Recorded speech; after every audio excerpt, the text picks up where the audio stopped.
Ten Hag's system come to United is different. Amorim's system that he wanted to implement, he wasn't given a chance. So what is the direction? What is the football system that they want to implement? Yeah, this is exactly what I say. Like, how do we know that Omar Barada's direction is correct? How do we know that Jason Wilcox's direction is correct? How do we know then Sir Jim Ratcliffe's direction is correct? We don't, because we are fans. We can only take what they give. Yes. There's no other way. Like, if they say A, we have to accept A. There's no. They say A, we go and I don't want this. I want another option. You know, that kind of thing. Yeah. So they can be like so wrong for the past 3 years, right? And we won't even know it. But then they just slap you a new stadium, say, "Oh, we're heading in the right direction."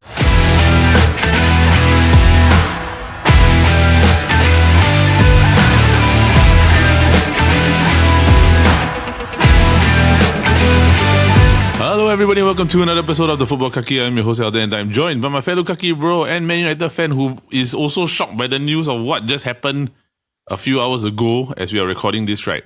We had a whole different episode planned where we were going to talk about the title race and the fact that Arsenal are pulling away from City after City dropped points against Chelsea, but I think the title race involves the one club with the logo behind me and the fact that the manager just got sacked. So I think I had a whole introduction plan of just maybe checking in on how's everything because Paul did go overseas, right? Just as Ned did.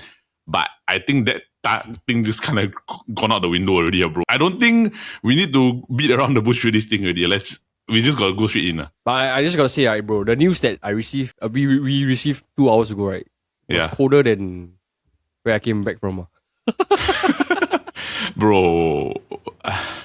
I came back from minus 9 degree weather, you know. Yeah, I agree. But this news was cold, man. Like, literally no mercy, right? Just straight to the point. Bro, this one was this. Yeah. If this was what I wanted, right? I think I wanted proper decision making and a coldness and a harsh reality to come down, right? But I didn't expect this. No, they should have done this, right? When Ten Hag lost the final, right? Yeah. No, the worst part about this, right, is 1 year on from the same problem. It's the exact same situation that we did then, and we wasted 1 year trying to solve this whole big issue, right? But I mean, okay, for people that don't know, right, yes, we are talking about Reuben Amorim getting sacked as of this Monday morning, right? In England, right? Recently, about a few hours ago in Singapore time, right? I did not expect this. I understand that probably maybe this stems from his things about calling out the board during the post-match press conference against Leeds, right? But I think the reaction here is quite strong, right? So I'm just for people that don't know, yes, Ned is not on this episode, but he has some things that he wanted to just say out, and I'm going to read Ned's thoughts and opinions on this, lah. Paul, before I go on to read Ned's comments, you got anything to say? I no longer recognize this club. Okay, we will leave it. I'll give you the floor in a bit, but let me read basically what Ned had to say. Now, before we get into today's episode, a special word from our sponsor. Once again, we would like to thank our friends at SgWatchHub for sponsoring this episode. SgWatchHub is Singapore's one-stop platform for all things watches. Whether you're buying, selling, or just passionate about timepieces, SgWatchHub connects you with sellers, retailers and fellow collectors all in one place. And it's more than just a marketplace. They also bring together trusted watch services like repairs, polishing, strap replacements, protective films, watch winders and authentication, so your watches is always well taken care of. They work with amazing brand partners too, including Jack Turner, a US-based watch brand known for clean, modern designs and quality materials. As part of an upcoming giveaway facilitated by SgWatchHub, one lucky winner will walk away with a Jack Turner Black PVD Maverick Pilot Field watch, a versatile, everyday watch built for both style and function. If you'd like to take part in the giveaway, all you've got to do is follow the instructions in our pin reel on Instagram. If you love watches like we do, head over to SgWatchHub, your one-stop platform for all things watches in Singapore. A big thank you to SgWatchHub for sponsoring this episode. And now, back to the episode. Our other fellow Kaki bro who's not on this episode, right? This is Ned's words. So I'm going to read it quote for quote, word for word, line for line. Frankly, am I shocked that it's happened? No. Am I shocked at the timing? Absolutely. Man United fans should indeed be very worried. I'm not going to lie to you. Not even giving him until the end of the year to see the season out is a mistake in my opinion. If his replacement comes in and finishes in a CL spot, then by all means banter me that I'm wrong. The question is now who replaces him? You brought in a man whose identity was so different to that of his predecessor. You sold all your wingers bar Ahmad and froze out your most promising talent in Mainu only for you to sack the manager 6 months later. it's insanity. Then the next manager is going to have to spend or sell to patch up whatever previous problems the next manager gave and was given. It's a never-ending cycle that I feel only patience can fix. Long gone are the days where the club is at the status of a Madrid or where PSG is now. A decision needs to be made carefully instead of rushing in to patch holes like you did with Amorim. I don't disagree one as it. We can debate. I mean, we can say this until the cows come home, right? Yeah. Whatever narrative that the club want us to believe, right? It's always in that. It's in phases, one ma. Yes. It's like how when Mourinho left, then they thought that Ole was the problem, was the one that patched his problem. He did well, and then he became permanent. Then after that, he did quite well. I think like 2-3 years, right? On his third year, he did like quite bad. Then they thought Rangnick was the one that could solve his problem. After that, no, Rangnick is the problem. Then we go to Ten Hag. Then Ten Hag's problem, no. Then Van Nistelrooy. Then no, after Van Nistelrooy, no. Then Amorim. Then we always think that the next manager is the saving grace, but it's just an endless cycle, bro. We have a short run on belief that okay, this manager will come and change things. When he don't get the results, you say, oh no, there's not enough time. And then when there's not enough time, eventually the time runs out, we sack him. Yes. And then sometimes for the situation like Ten Hag is we held on too long, and then we brought in Amorim only 14 months, and then we got rid of him. So there's no one right answer to this. I think you can ask like 2,000 people, right? They will each give you 2,000 different answers on what is the true problem at United. Yeah. So like I said, bro, I no longer recognize this club. Yep. Don't even get me started on who they just appointed as the. We'll get into that later. Because I've got so many things that I think I want to ask you and we have to discuss, right? Because it's something that this is a very weird and unique situation. And I feel that like we've talked about this separately off camera, right? In a sense where we are now is significantly better than where we were last season at this point in time in the season. However, right, the performances still do not live up to scratch because we have dropped so many points. Yep. That was so unnecessary and we could have won. Maybe had we won those games that we dropped points or we drew or even we lost, maybe he would still be manager. There wouldn't be so much doubt in the system. But from what I saw in reports, right, was that they wanted to have a meeting with him regarding his system. Jason Wilcox, who's the director of football at Manchester United. And the moment the system was mentioned, Amorim blew up, saying that he wants to implement his system his way. However, what this led to is basically a lack of confidence and then outright going off like, nah, this is not going to work. Because it's like a manager wants his way, but the football director and the football hierarchy wants his way. We've always known Manchester United to be the club where it's run by one guy, which is the manager. But we've said it multiple times, nobody's Alex Ferguson. Nobody can run the football club like Sir Alex. Yep. Which is how we ended up in this particular situation where we have to have a director of football, a CEO, a scouting in charge. A proper football hierarchy in the modern terms, right? But we end up with the same decision-making problems that we've had and it's a never-ending cycle. So what's the difference between the old management and the new management? Nothing. You create the same scenario that we had a year ago, but the difference between last year and this one is you gave the previous manager 1 year too much, and then you give this manager too little time. Yep. So what's the direction?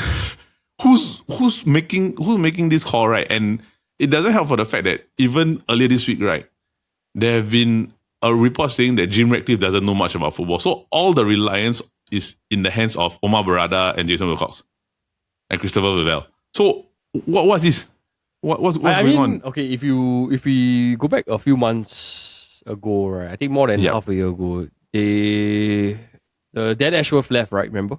Yes. Yeah. So and this was like due to differences in views of how they wanted that Man United to be heading, right?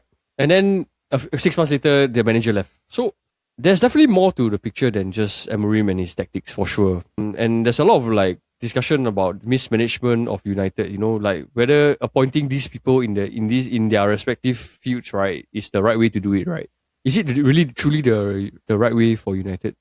Because anyone can say that I want United to be this direction, but it's what I feel they should be. Like it's what I feel that I want United to be, right? But you can come in and say that you want United to be run your way.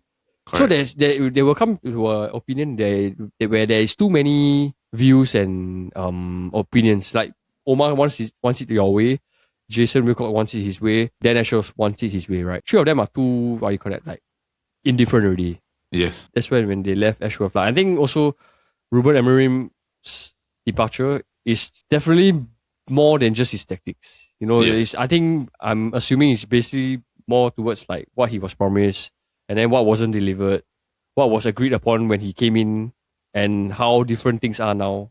I watched the Leeds United press conference after the match, right?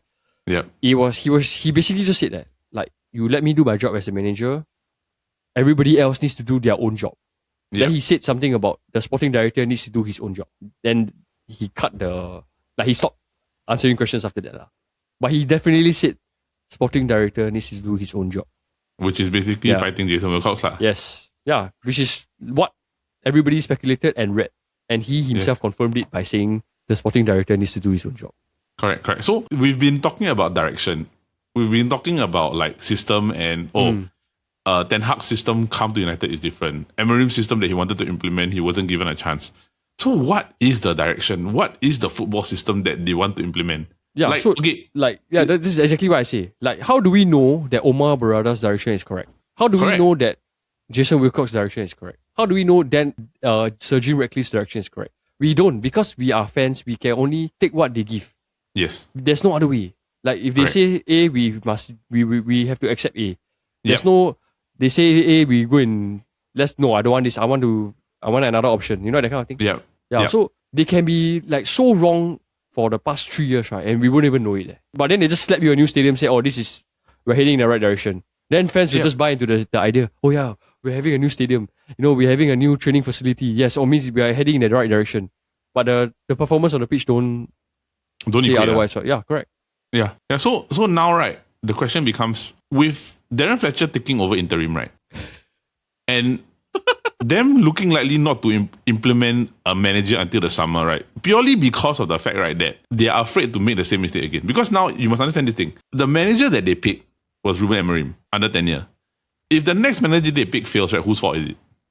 Because you decided to sack him within 14 months, and you know that, and you brought him in middle of the year last year, and then you know how that disaster went.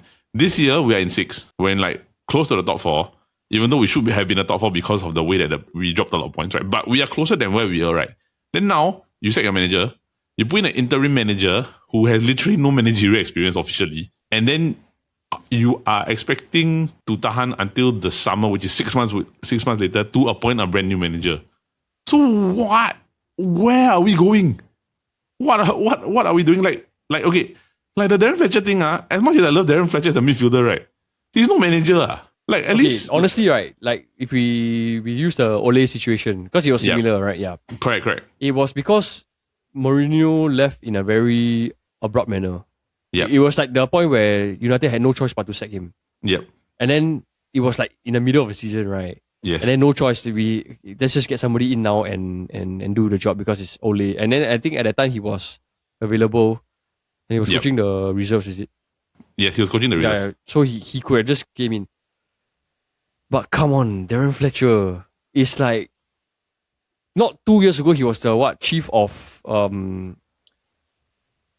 recruitment or something, right? Assistant chief recruitment.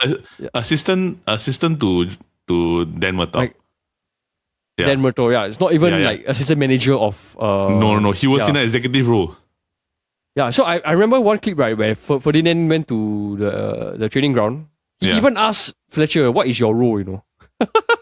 It's like you're made from like, don't even know what you are doing at United. And then now he's the one that's supposed to take over Man United. Why couldn't they just ask like Michael Carrick, you know? Yep.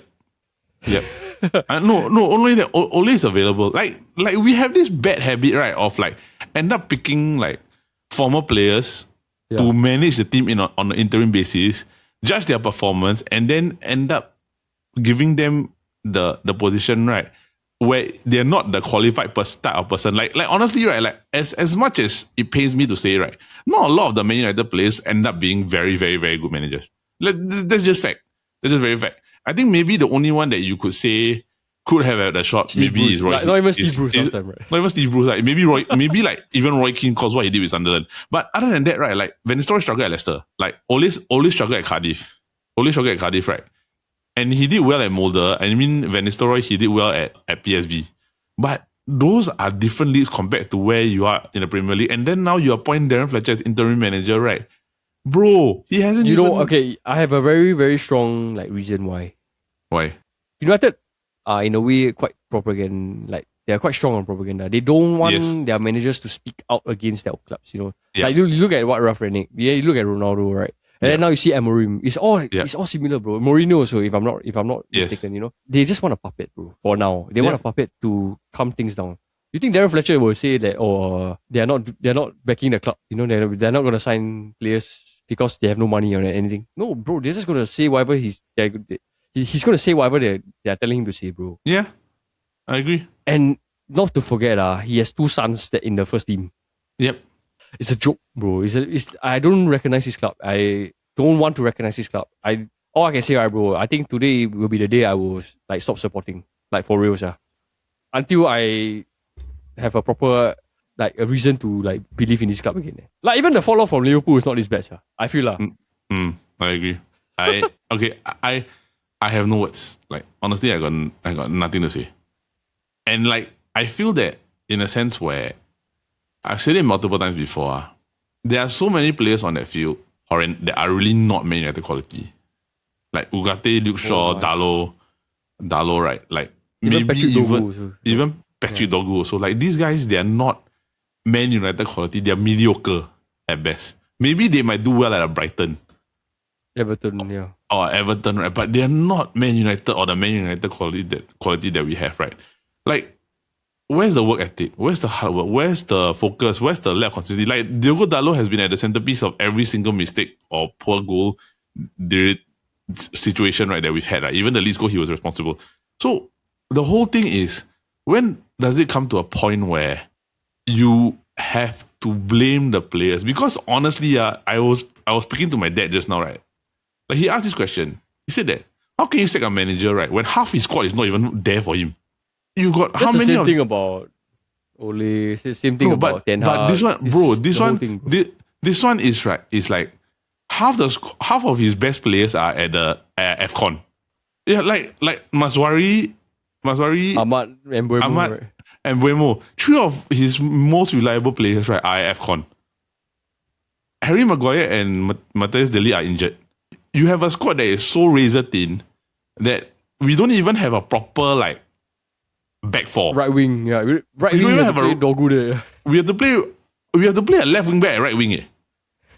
And then the other thing is that when your bench is half of them is academy players or more, right? And the only senior player that you got on the bench is Joshua Zirkzee, right? What the heck, bro? And since we're on the topic of players, right, bro? Just go watch the next game, right? They're gonna win the game 5-0. Yeah. And then they're gonna say that, it's not the players. Then after that, we're gonna go 3-4 months down. They're gonna give Darren Fletcher a permanent contract, and then we're back in the old circle. We're going to go through that same circle again, right? But no, trust me, just mark my words. Record this. They're gonna win the next game 5-0, hands down, easily. Yep. Trust me. I think Ugarte is gonna score 2 goals or something like that. I don't know, bro. I've given up on this repeated cycle over and over and over again already, and it's got nothing. And I feel that it's got nothing to do with Reuben Amorim, right? Reuben Amorim. It's got zero. As a manager, right, and as a manager that wants to do well, right, you're not given the backing or support. The players are not even good enough to execute your system.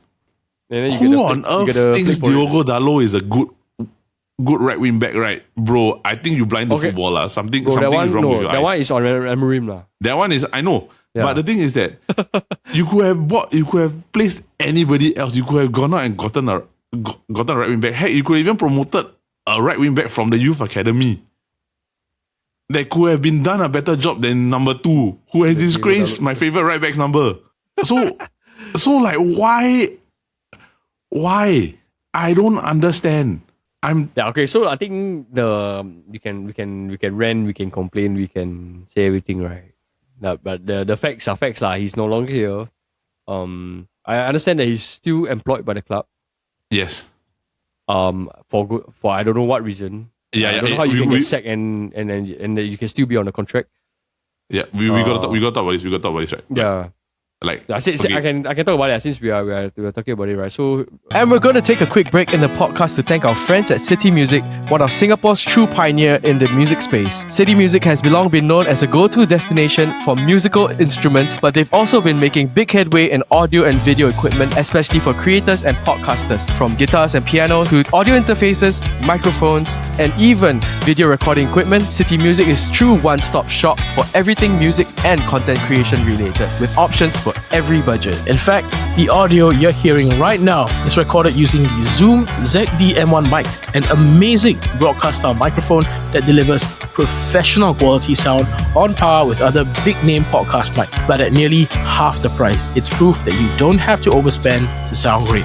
We're excited to share that we are again partnering with CityMusic for an awesome giveaway. One lucky winner will walk away with a Samsung satellite desktop broadcast microphone. It's the perfect plug and record podcast mic that you can get directly from CityMusic. All you need to do to take part is to follow the instructions in our bio. Once again, a huge thank you to our friends at CityMusic, not just for this awesome giveaway, but for being a pioneer in the music space and for making sure creators, musicians, and podcasters always have the right equipment for whatever budget and setup they want. CityMusic, powering your sound, your music, and your content. Reuben Amorim remains in contract until his 2027. Yep. Until his contract expire, unless another club comes for him, in which they have to pay his severance fee to break the contract. Yep.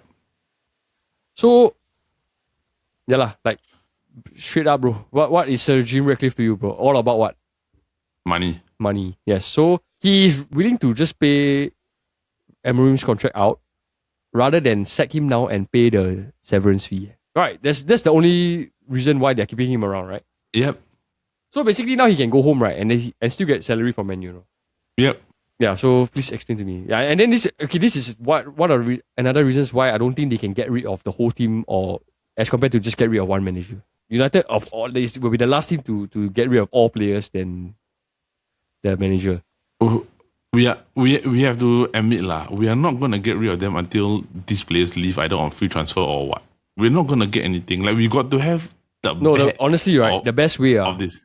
The best way, right, is relegation. No, it's like literally relegation.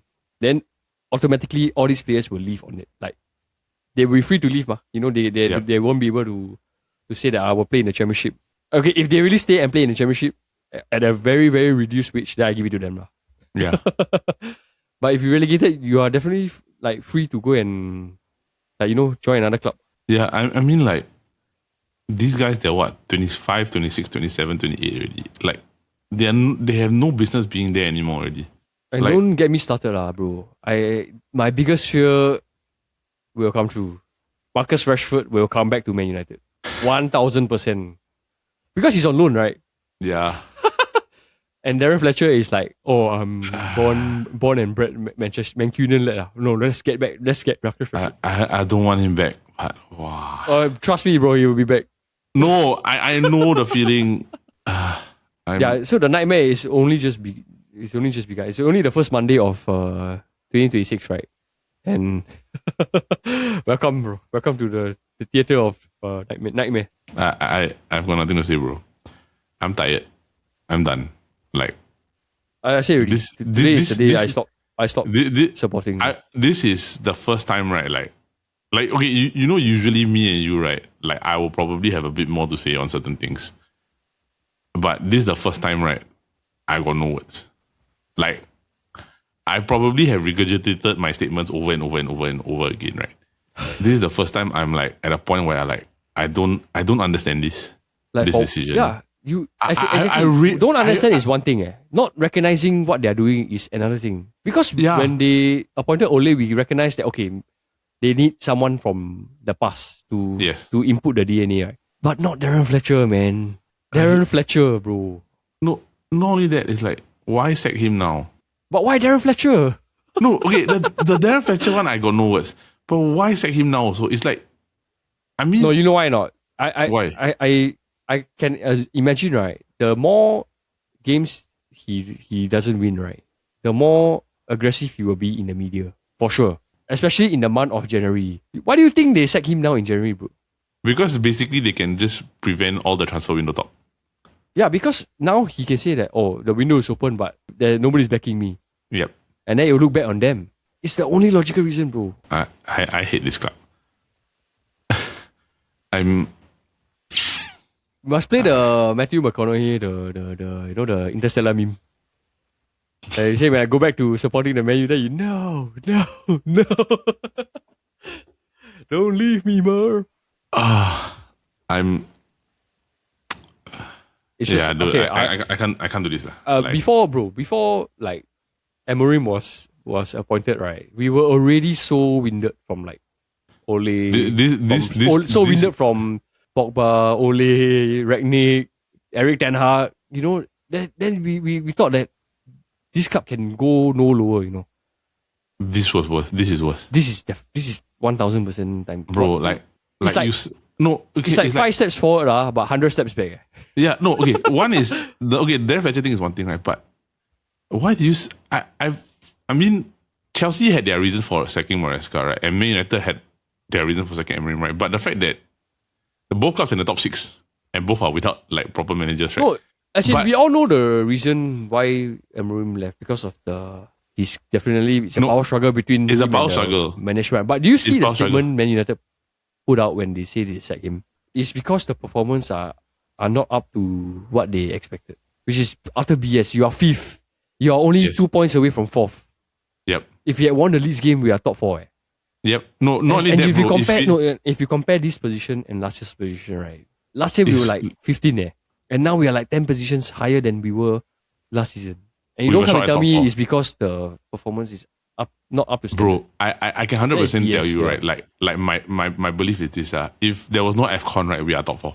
For sure, lah. I think so. And like the games that we threw away, like Bournemouth, Wolves, Leeds, like that's 6 points dropped there. That 6 points puts us in a position where we can get close to the top 4. Maybe not the top 3, but definitely top 4 contention. How Everton could have done that already, right? That puts us in position.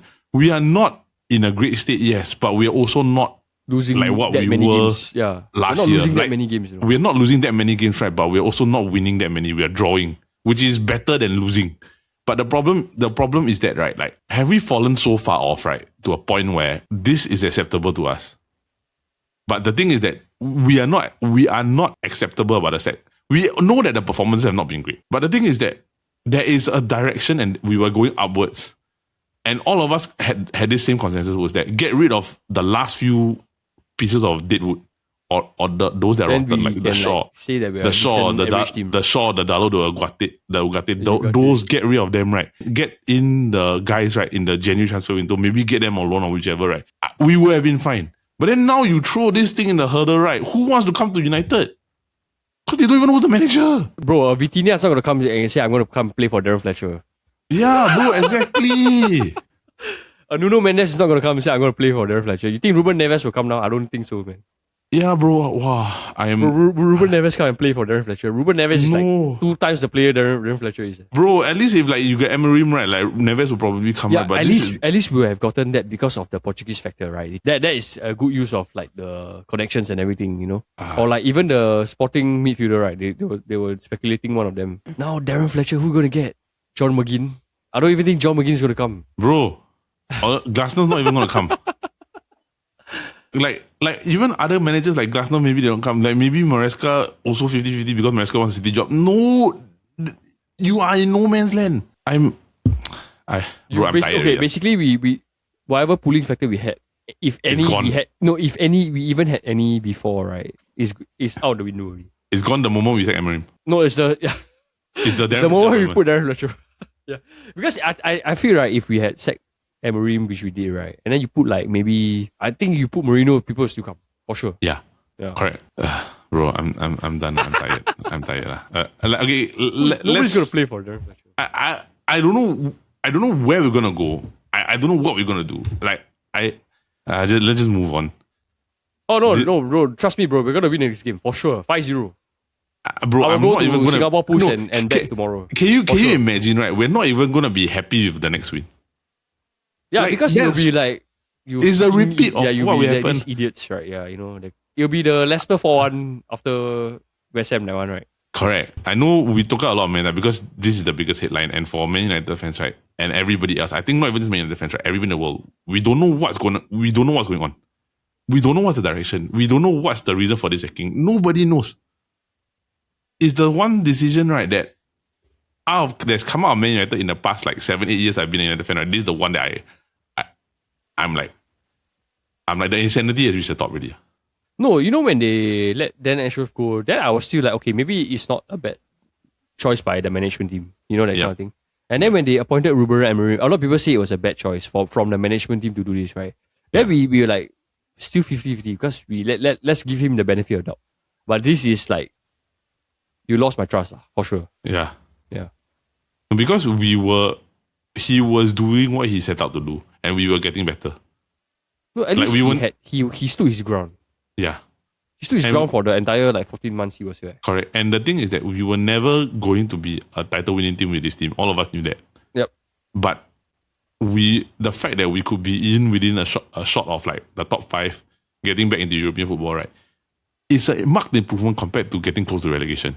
And now because of the fact that he caught you out in public and that the system wasn't great, but you never provided him the players, right? Doesn't give you any reason. Like, it's not a justified sacking. No, you just basically make yourself look like cowards, Yep. You just refuse to face the truth. Yep. Like someone call you out on like the truth, right? Then you sack him. That kind of thing, Never mind, what to do? We put the wrong people in power, bro. Maybe this club is...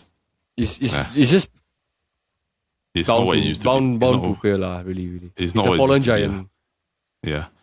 It's not what it used to be. Maybe I'm at a point where like just give the reins back to the former players. Then let them handle it. Because this is just like, I'm not saying that it's going to be the right decision, but at least the essence of the club is still there. Now the essence of this club is gone already. Yep. There is no remnants of a Manchester United that I know anymore already. I'm done. All right, moving on. Arsenal drew away from City because City dropped points, which I'm actually surprised. After all the hype of what they did, right? Bro, could this be the Arsenal year? Because they're finally grinding out results, right? And they haven't been letting up. We were saying that we shall see after the Christmas break, right? I think they are definitely stronger. They are in a stronger position than they were like before the Christmas break, lah. Yeah, because I think before the Christmas break they were just like 2 points ahead, right? And then now they are 6 points ahead, bro. Bro, to me, right? It's like they destroyed Villa for one. Like for one, like pure they grinded out the result against Bournemouth, and not to say that Bournemouth is like easy team. They're not the easiest team, right? But they're also not the best, because they are struggling, right? But I mean, it was 3-1 to Arsenal before Kropi scored in the 76th minute. Yeah. They are clear, and because of the fact that they beat Aston Villa, they stretched their point at least to 6, right? And then City dropped points. Yeah, do you see the way in which they let Chelsea equalize? It's so scrappy, bro. The last goal in the last minute, it was so scrappy. That cost you 2 points. I think it's such waste, And then City, for like the past 2 games, they didn't play well. I think like before that, they had a very strong run of form. Foden was like red hot form, but now his purple patch is gone. And then they're not taking the chances as they normally would, and they are paying the price for it, lah. Now from a 2-point deficit, it has become 6. Yep. So they only have themselves to blame, lah. This week, Arsenal is going to play Liverpool, so we can revert back next week to see again. But high chance Arsenal is going to mop the floor with Liverpool, lah. So by then it may just be bigger than 6-point beat, Yeah. My only hope is that Villa continue the red hot form, just erase the Arsenal game, and then just try to put as much pressure as they can. I mean, Villa won, so. Yeah, but they lost to Arsenal before that. Yeah, they lost to Arsenal, but they beat Forest, and they bounced back, right? Yeah, they're gonna play Palace. So, I mean, let's just look at it in a very, very simple manner. It's Arsenal's to lose now.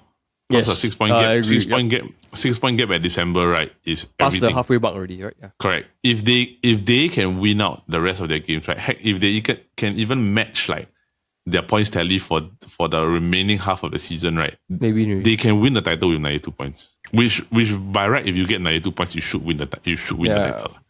Yeah. So I don't see why they can't. But then again, right, they still have to probably play. They have to play City again, and they have to play some big matches along the way. If they win through those matches, right, the title is theirs. Yep. So for me, I look at it in a very simple manner, right? Like, I don't know whether I am wrong about Arsenal. I could be, because the last batch of results, right, says a lot about them as a team, and they are not the same as they were last time, right? But then again, right, they are Arsenal. I'm waiting until April, right, where a Dean Robbie video probably comes to screw up this whole thing. But no, Don Robbie video comes out and screws up this whole thing. But I'm not gonna say much. So, bro, any comments? Title race, is it Arsenal's to lose? Bro, it will be my lowest of lows as a football fan, right? In the year that Arsenal win, right, we appoint Darren Fletcher as a Man U manager. It will be my lowest of lows in my as a football fan. The year Arsenal wins the league, right, is the same year we appoint Darren Fletcher as a manager. I'm tired, bro. Like, I mean, we're only 3 points behind Liverpool, right? And Darren Fletcher as our manager. The only thing I like about Darren Fletcher, right, is the number 24, bro. No, honestly, right, I love Darren Fletcher as a player. I don't love him as a manager. He had his moments, lah. No, he had his moments, right? But Yeah. he was one of our better midfielders and a good squad player. But I don't see him as a manager, bro. Like, At this rate, I'd rather they put like Evra as a manager. At least get some character, that kind of thing. Put Bro, Evra Roy as the Man U manager. Or Roy Keane, yeah. Roy Keane. I will gladly take Bro, Roy there's Keane. a reason why. If- a reason why United would never put Roy Keane as a manager.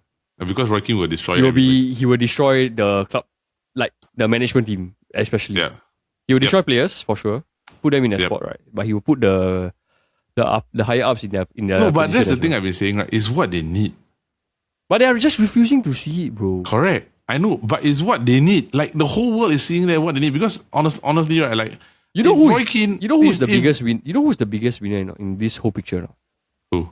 The Glazers, bro. You know why? Because Yeah. they're not getting any heat from No, this now. bro, they're not getting any heat at all They whatsoever. are they are literally enjoying. It's like basically, right, like, yeah. I think United People TV, he said that Jim Ratcliffe is taking the bullet for the Glazers, right? And Reuben Amorim is taking the bullet for Omar Barada and Jason Wilcox. And everybody is like, I have not you see how mentioned the fast Glazers. the narrative changed away from the Glazers now. They are Yeah, I so know. smart, right? By selling a small percentage to Sir Jim Ratcliffe. Let's just do match of the week. Arsenal, Liverpool, right? Yes, Arsenal, Liverpool. Let's just go straight to predictions. Got a chance? Arsenal, bro. Arsenal beat Liverpool. Score? In the form that they are in, I don't think. Liverpool will win, right? Plus, Liverpool has Ekitike and Isak out. Yeah. You know. And then I heard Jamie Carragher say that having Kirkes in defense is like It's like having Darwin Nunez- Nunez. yeah, left right back, back. yeah. For him to say that about his own club, I think it's quite funny. I actually laughed at that, yeah. And then Yeah. I think Van Dijk hasn't been in good form at all. Yep. Yeah, I think like Okay. the Fulham But- equalizer but- was his fault lah. But let's talk about Liverpool, right? Like, Florian Wirtz, offside, no offside. Offside, bro. You look at Offside, the offside by a mile, right? The knee, you right? see, no, you don't even see the knee. You see where the line, where his boot is, right? Yeah. His boot is on the light green. The other guy's boot is still on the dark green. It's on a You know how different line the already. different line is different. They tell different shade, right? Even Correct, Jamie Carragher also. Apparently, he quite savage to Liverpool now, lah. I think it's quite funny No, to see. bro, he you was know saying what? that, like, how could they even award that goal? Yeah. No, bro, the funny part was that a lot of people were saying, just don't even look at the green, just look at the penalty spot. Yeah, Like Wirtz's leg is in line with the penalty spot. The defender is behind the penalty spot. How is that not offside? so they scored an illegal goal and they still didn't win the game. Yep. So, which makes the prediction. What's the prediction? Arsenal, bro, like 2-0. Okay, for me, right, Arsenal 3-1. Yeah. Yeah. Who's gonna score from Liverpool? Gakpo. Chiesa. Chiesa. Or maybe Szoboszlai or something, right? Yeah. Chiesa, Szoboszlai, or Gakpo are one of the three. Like Like, as much as I don't like Arsenal, right, it must be such a like fun time for them now, yeah. Right. Yep. Everything is like going their way. Like Liverpool is not playing well. United and Chelsea both have their managers sacked. Your biggest rival is not even Man City, is Aston Villa.